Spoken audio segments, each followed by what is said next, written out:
So one of the first funerals that I ever performed after I was ordained in Huntsville, Alabama, maybe it was within the first five, um, was for a baby.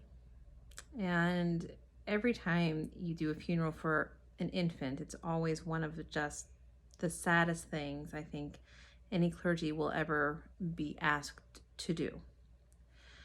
It's the moment when you're there and you're saying both the blessings for a new life and the final prayers at the same time. In this particular instance, I had met the family several times. I myself had just given birth several weeks prior to Aiden, and I was on maternity leave. And they called me and informed me that she had twins, and she delivered them 19 weeks prematurely. Lots of complications, and both twins were in the NICU, and one did not survive.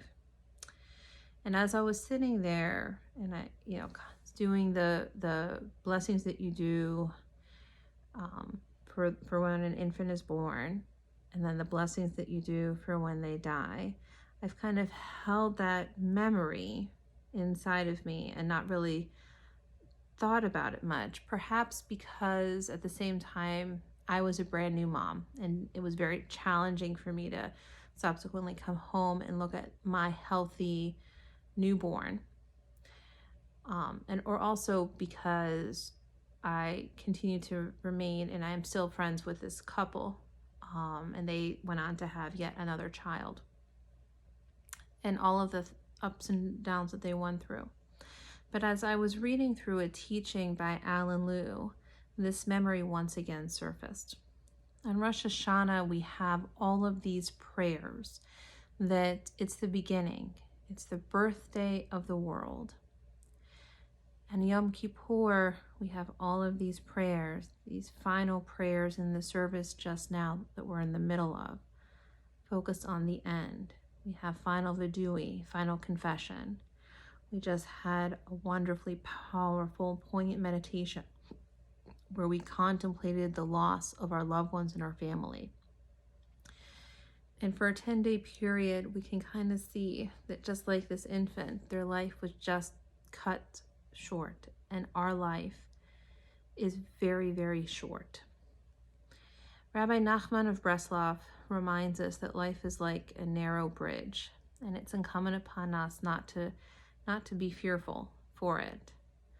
But I think this year, especially with not only Rabbi Liu's teaching, but that memory surfacing, and also thirdly, dealing with COVID for the past, 15, 16 days in isolation with my own children, it's really made me think about what are the things that are most precious. It's reminded me that really life is short.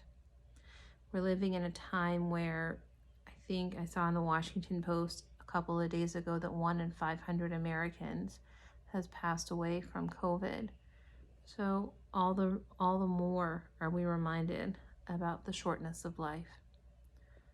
And so I hope that this Yizkor offers you an opportunity to not just focus on the brevity of life, but on how to make the little bit that we have count, how to make those relationships with our loved ones matter, and how we can, of course, honor those who came before us in our own life.